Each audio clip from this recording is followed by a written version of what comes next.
Hey everyone, and welcome back to another unboxing video. Today I'll be opening up another starter deck, the Diabolical Court. Last time I opened up the Holy Crusaders box. You can check that out by just looking through the last video uploaded. Link will also be in the description for this one. You can purchase both of these on the Game Crafter. Again, check the description if you're interested in either one of these. And let's go into it. So I'm going to kind of be recapping a lot of the points that I made in the last video. These are starter decks made for new players. They include 50 cards instead of 40, so these are now standard legal. You can open them up and play it with the new rules of the game. Let me skim through this real quick just to kind of read it. It's hard to pick up on camera, but it's pretty legible in real life.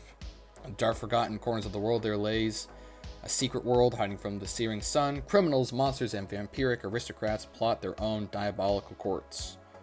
Yada yada yada. Be cautious when you pay in blood, and promises you can just as easily destroy yourself instead of your opponent. That kind of hints to the strategy of this deck. Long-standing viewers of this channel will kind of know what this deck is all about. But as you can imagine, if it's a dark deck, you're probably not going to be like saving kittens and stuff. So there might be some evil, creepy crawlies in here. Alright, let's just crack the sucker in. I'm going to walk you guys through, kind of give you an example of what you're going to get when you open one of these. And let's get started. Of course, the deck box is reusable. Alright, so in all of these starter decks, there's going to be these inserts. So these are just game setups. I know that this game can be kind of intimidating to new players with a 30-plus minute how to play segment. So these cards are just little tooltips telling you how to play, how to win, some strategy. So even if you're brand new, you can actually competitively play against someone who's been playing for a while. Yep, so stuff like setup. Oh, this is where you put your spell book, your hand, your mana deck, and again, how to win. Reduce your opponent's HP to 0. We can see Pangolo, the tip boy. Leave a like for Pangolo. He's trying his best. Anyway, so both of these decks contain tip cards like this one. There's going to be another one hidden in the deck as we go through, and I'll go over that one when we come to it. First up, Wandering Spectre. This card is particularly strong. Its attack is equal to the amount of cards in all graveyards times 100. So the longer the game goes, the stronger this guy becomes. And he does have Intrigue 1, which means that whenever he deals damage to a player, they discard the top card of their deck. So he just always gets stronger the more he attacks. Vaporize is pretty good. Target ally gains minus 400 until end of turn. So this can blow up things that are indestructible. Remember, indestructible means that they just can't take damage. This isn't damage, they're just reducing their HP to 0. So, pretty handy way to get around that. Here's a rare card. There's a certain amount of rares in each deck, and there is one magical that the deck kind of centers around. Here's the empty one, or empty one. It has massive stats, 1300, and you can't really see that for 1. So, ridiculous. There must be a drawback. There kind of is. It gets minus X, where X is your current HP. So if you're at full health and you play this thing, it just dies immediately. But if you have 1 health, it's a 1200 for 1. So pretty good in the right deck, which just so happens to be this one. You also get 10 mana stones. I know a lot of new players have been having trouble getting these. Getting them through packs is pretty annoying, so they just come with 10 of the color you want. They're all in these this sort of stained glass look by the Blind Jester. There's going to be 10 of those. I'm just going to put those off to the side. Arcadia Starling. Pretty straightforward. When it dies, your opponent discards a card. It's like a singer. More dark mana stones. Vic Surgeon. This one's my favorite. So you exhaust him, which means you turn him sideways. Sacrifice an ally, so you blow up one of your own things, and you draw a card. So maybe you can sense strategy here. Hey, when this Starling dies, your opponent discards a card. And if you sacrifice something, you draw a card. So you can draw conclusions between those two. Here's the magical card and the thing that the deck revolves around. Rom, God of Avarice, legendary, indestructible, bloodthirsty. Demon God. When it enters play, banish the top 3 cards of your spellbook. Why would you do that? And put pact counters on them. What? Oh, you may play banished cards with pact counters on them as if they were in your hand. Gotcha. So he basically enters play and draws you 3 cards. Very strong.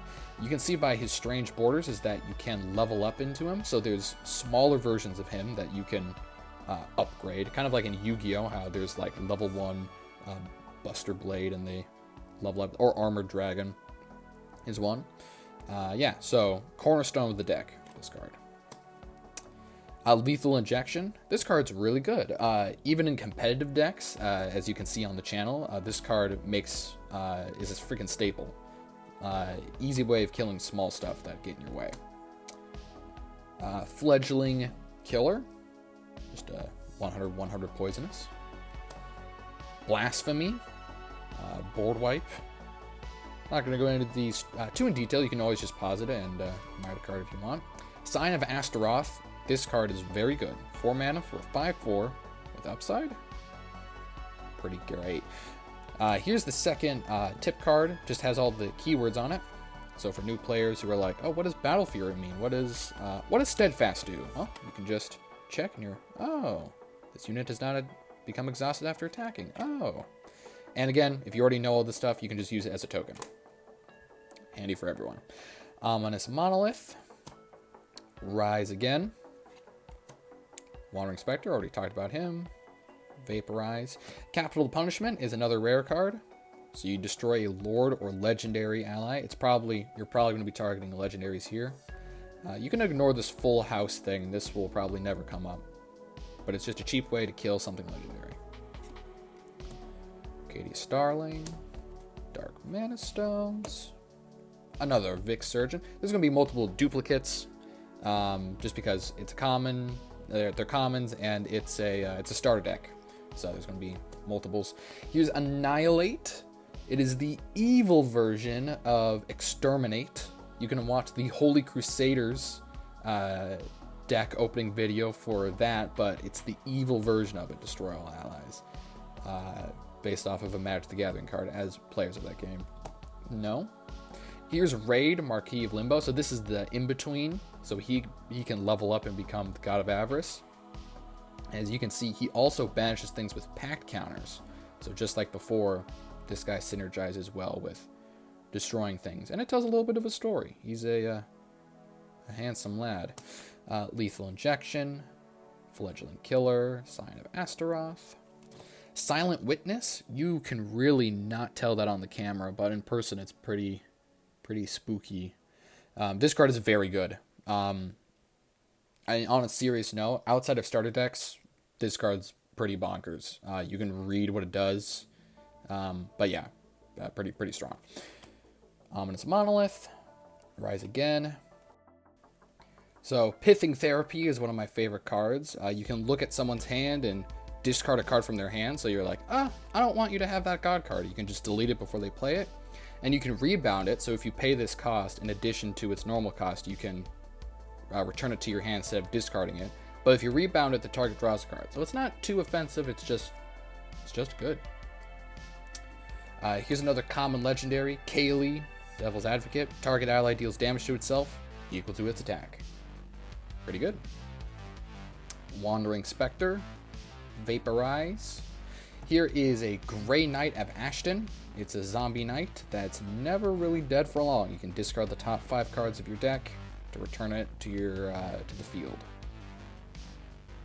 Pretty nice. Arcadia Starling, more Dark Mana Stones. Another Vic Surgeon. Interesting how these two are always side by side. I wonder if that's on purpose. Here's Mistress of Raymore. A Mistress of Raymore. As you can see, this is the cover art for the deck. It's a vampire. 300 for 4. Bloodthirsty Flying. And when it dies, you summon 3 100 vampire bats with the same ability. Very annoying. So once you kill her, you still have to deal with 3 bats that are just like her. Pretty strong. Here's Raid, Son of Bob. Look how cute he is. It's a Wibble baby. He levels up into the Marquis of Limbo that we saw earlier. And he has some more synergy with spells. But more importantly, he's a 200 for 1. So just has pretty strong stats for a baby. I think the rest of these are dupes. Fledgling Killer, Blasphemy, Scion, yep, Silent Witness, Obelisk. Sweet. I'm very happy with how these things turned out. You guys can check them out in the description down below. You can purchase them on the Game Crafter, link in the description. Very pleased with these. We did some playtesting with both Holy Crusaders and Diabolical Court. They are both made for each other. They were designed to fight each other.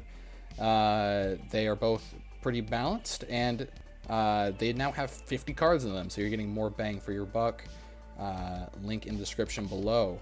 You can watch the channel if you want to see more battle videos. I'm probably going to make pack opening in the future, but I try to upload every week. And yeah, I hope you guys enjoyed. That's all I have to say for now. Later.